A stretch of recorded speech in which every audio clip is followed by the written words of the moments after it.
E pelo segundo Grand Slam consecutivo, Jannik Sinner e Carlos Alcaraz serão os finalistas da chave masculina. Assim como ocorreu em Roland Garros, número 1 e número 2 do mundo decidirão também o torneio de Wimbledon, o Grand Slam da grama. Uma campanha que, com exceção de um jogo, foi totalmente à moda do Sinner e totalmente à moda do Alcaraz. O Sinner, que derrotou todos os adversários por 3-0, com exceção do jogo em que possivelmente ele teria perdido, que foi o jogo contra o Grigor Dimitrov, no qual o búlgaro tinha 2-0 e teve que desistir no começo do terceiro set, quando o placar estava 2-2, com amplo domínio do Dimitrov. Mas, com exceção disso, que é uma baita de uma exceção, e que é uma exceção importante também, o Sinner atropelou todos os outros adversários. E depois da quase derrota para o Dimitrov, né, de uma quase derrota moral, o Sinner passou a ligar o acelerador e, para mim, joga o melhor tênis nesse momento de Wimbledon. Eu acho que ele está num ritmo maior do que o Alcaraz, apesar do Alcaraz ter sido mais desafiado hoje. Mas o que eu quero falar sobre o Sinner, até antes da gente entrar um pouco no jogo contra o Djokovic, é que essa quase derrota para o Dimitrov, esse lance do Sinner ter saído do mundo dos mortos para voltar para o torneio, né? O que torna ele quase um look loser moral, isso, ele, para mim, teve um efeito positivo para o Sinner. Por quê? Eu acho que ele vinha num conflito interno da derrota trágica na final de Roland Garros muito grande, eu acho que aquilo estava o afetando. Mas o fato dele ter perdido um jogo e mesmo assim sair ganhando, sair como vencedor, para mim tirou o peso dele. Porque agora tudo o que acontecer nesse torneio é lucro para o Sinner, né? O Sinner mesmo falou que ele já deveria estar em casa. Então, a partir desse momento, para mim, ele zerou a derrota de Roland Garros, eu acho, pelo menos até agora, e ele se tornou um tenista assim, quase que imparável nesses dois últimos jogos, assim como ele vinha sendo antes da derrota de Roland Garros para o Alcaraz.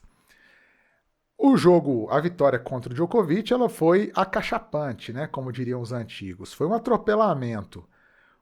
Em que pese o Djokovic não aparentemente estar machucado, mas aí é a lei da natureza também. É o Djokovic com 38 anos, com idade para ser pai do Sinner, sem condições físicas, lesionado ou não, de disputar em altíssimo nível uma partida de 5 sets contra o Sinner. Não à toa é a quinta derrota consecutiva do Djoko para o Jannik Sinner.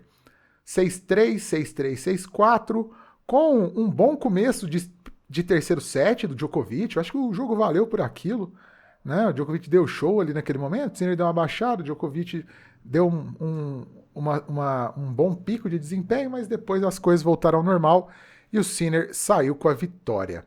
Sinner atropelou, né? Jogou em altíssima rotação, uma rotação muito mais alta do que o Djokovic ele é capaz de produzir aos 38 anos, né? É a lei da natureza, a idade chega para todo mundo. O pessoal tem um baita de um romantismo com o Big Three, né, um saudosismo, etc. Mas o Sinner e o Alcaraz, eles estão no nível do Big Three que o Big Three esteve em seus auges, né? As duas últimas temporadas do Sinner são temporadas praticamente perfeitas, com exceção das derrotas para o Alcaraz, que é mais ou menos como era o Federer quando perdia só para o Nadal. O Alcaraz, ele tem feito...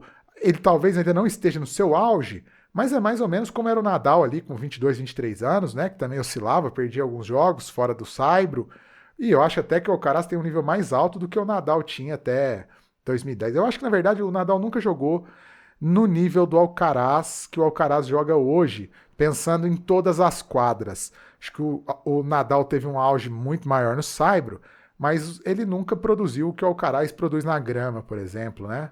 Apesar do Nadal ter vencido 2 Wimbledon e ter feito 5 finais consecutivas, eu acho que o Alcaraz, eu acho que na prática, se a gente deixar o saudosismo de lado, é isso, assim. Sinner e Alcaraz jogam um tênis que jogava o Big Three no auge de cada um. Talvez não no auge do Djokovic em 2015, do Federer em 2006, mas né, de alguns das melhores versões do Big Three. E o Djokovic, com 38 anos, não é capaz de encarar o Djokovic que tinha 23 anos, né? Não é a lei da natureza. Então, é uma final mais do que justa. Sinner jogando um tênis monstruoso depois da quase derrota para o Dimitrov. Já o Alcaraz ele fez um jogo bem mais interessante com o Fritz do que foi o jogo do Sinner com o Djokovic. E o Alcaraz fazendo uma campanha à moda Alcaraz. Os 5 grandes lances que o Alcaraz venceu, ele deixou um monte de set pelo caminho e também tem deixado seus sets pelo caminho nesse Wimbledon 2025. É uma característica do Alcaraz, essas pequenas oscilações, mas subir e ter um teto altíssimo de produção quando precisa. Hoje o jogo contra o Fritz foi isso, foi um jogaço. Foi um baita jogo, o Fritz sacou muito, principalmente o primeiro saque do Fritz estava avassalador. Se eu não me engano, ele fez mais de 80% dos pontos com o primeiro saque. Mas o Alcaraz, na hora que precisou, ligou o acelerador, como ele faz desde que ele tem 18 anos de idade. E, principalmente ali no fim do jogo, terminou o jogo sobrando, voando. Sobrando não, né? Porque o jogo estava muito parelho. Mas terminou, com certeza, voando. Esse é o Alcaraz, né? Acho que Alcaraz e Sinner chegam na final mais ou menos como chegaram na final de Roland Garros. Sinner dominante, com exceção desse jogo com o Dimitrov. O Alcaraz com picos de desempenho altíssimos, deixando seus sets pelo caminho. Esse jogo contra o Fritz jogou muito tênis. Fritz jogou muito tênis em Wimbledon na grama inteira, né? Desde o primeiro jogo ele jogou muito, ganhou do Zverev. Enfim, a gente viu aquele jogo contra do João, que ele jogou muito. Nesse Wimbledon saiu de partidas difíceis e jogou muito tênis contra o Alcaraz hoje também. Foi mais ou menos dentro do esperado, né? Eu não esperava jogo fácil para o Alcaraz. Eu até falei 5 sets ontem, mas eu acho que 4 sets pegados, como foi, fez jus, assim, né? Foi um bom jogo e que deixa o Alcaraz tinindo para a final. Destaque para mim do Alcaraz no torneio e também nesse jogo contra o Fritz é o saque. O Alcaraz está sacando mais do que a média dele. E para mim a explicação é, ele tá com o saque, a média de velocidade dele está mais alta também, mas a precisão do Alcaraz não é a mesma precisão que o Sinner tem no saque, por exemplo. Mas na grama não precisa ser, né? Porque a grama ela te compensa com a bola abaixando muito e com a bola perdendo menos velocidade. O Alcaraz está sacando muito, mas em Wimbledon do ano passado ele já tinha sacado muito também, vale lembrar. Então, deu a lógica, Alcaraz e Sinner, 2 melhores jogadores da atualidade, vão decidir o segundo Grand Slam consecutivo. A tendência é que eles decidam muitos e muitos Grand Slams, porque eles são muito acima dos demais tenistas nesse momento. Jogam em todas as quadras, assim como jogava o Big Three, com a padronização dos pisos e do estilo de jogo, né? Os pisos, eles são diferentes, Cybergram é diferente, mas a diferença é menor do que era nos anos 90, né? É mais achatada. A grama ficou mais lenta, mais regular, com o kick mais regular, porque o que fazia a grama ser muito diferente era o kick completamente irregular, principalmente a partir da segunda semana, e a velocidade extrema. Agora a grama continua sendo rápida, tem o kick regular, mas é muito menos irregular, a grama fica mais conservada. Então o jogo é mais regular e um pouco menos rápido. E também a padronização dos estilos de jogo, né? Na década de 90, você tinha uma gama enorme de jeitos de jogar, porque precisava ser assim, né? Não dá para você jogar do mesmo jeito na grama e no saibro. Hoje não. Hoje o tenista ele pode jogar do mesmo jeito na grama e no saibro. Não à toa, 3 dos 4 semifinalistas dos 2 grandes slams foram os mesmos, com ajustes táticos ali, mas basicamente o Sinner joga no saibro, na dura e na grama do mesmo jeito, o Alcaraz joga também no saibro, na dura e na grama da mesma maneira.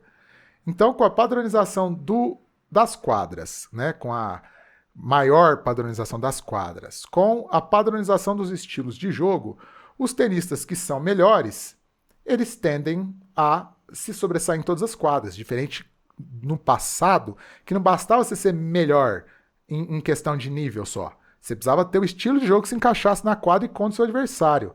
Por exemplo, hoje o Alcaraz e o Sinner, eles jogam de uma maneira fundo de quadra, agressivos, assim como a maioria dos tenistas. Todo mundo joga do fundo de quadra. Exceção do Bublik também joga, ele varia mais do fundo da quadra. Antigamente, os tenistas, eles tinham vários estilos de jogo, né? Saque e voleio, jogava mais dentro da quadra, mais atrás da linha de base.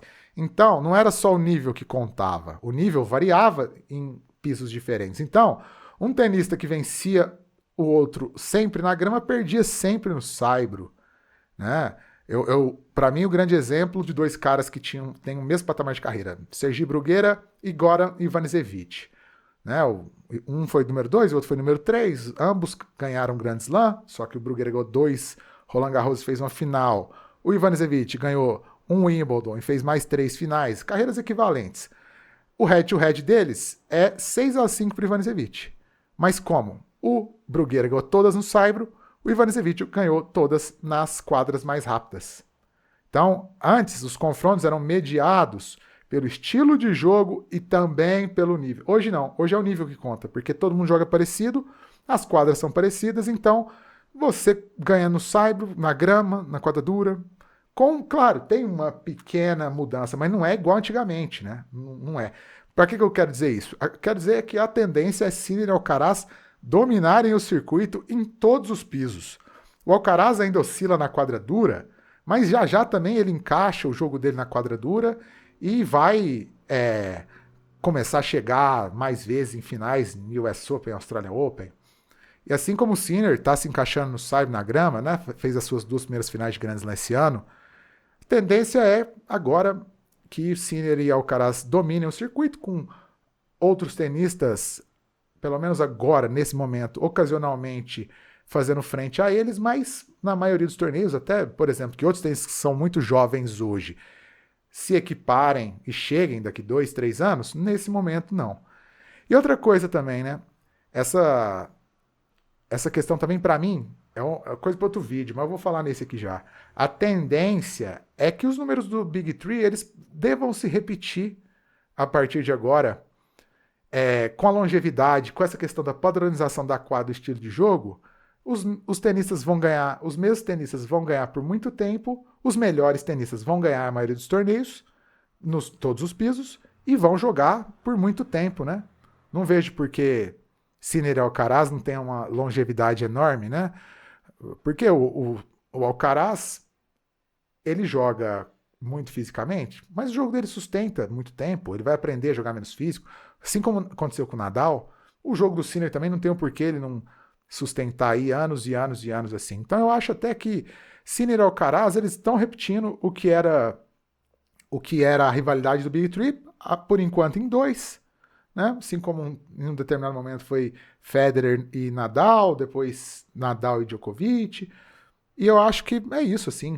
O pessoal vai torcer o nariz, falar, porque é por causa do saudosismo do Big Three, porque o Big Three tinha sido uma coisa inédita até então, mas agora a tendência é que se repita o Big Three. Vou discutir isso em outro vídeo, mais aprofundado, mas a tendência a partir de agora, com longevidade, com homogeneização das quadras, homogeneização dos estilos de jogo, é que vamos assistir hegemonias, né? Os melhores vão ser muito melhores. Acho que essa é uma tendência.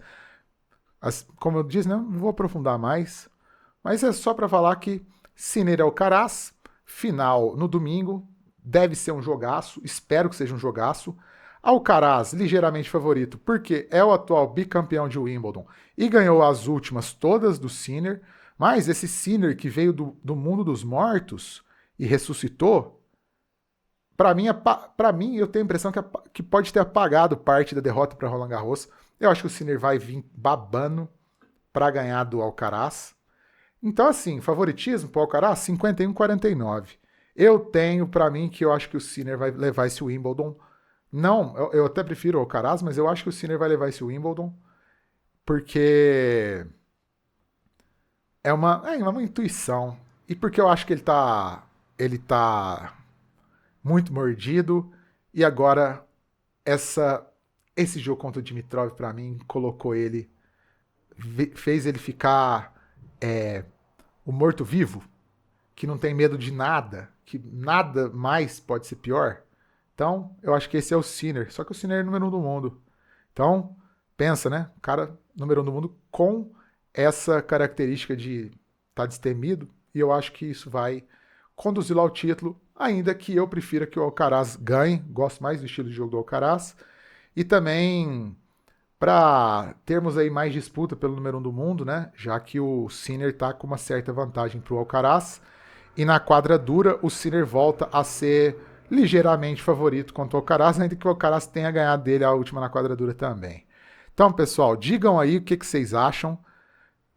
Qual é o palpite de vocês? Quem vai ganhar, Sinner ou Alcaraz? Deixem um like, se inscrevam no canal, ativem o sininho das notificações e nos vemos na próxima. Um abraço!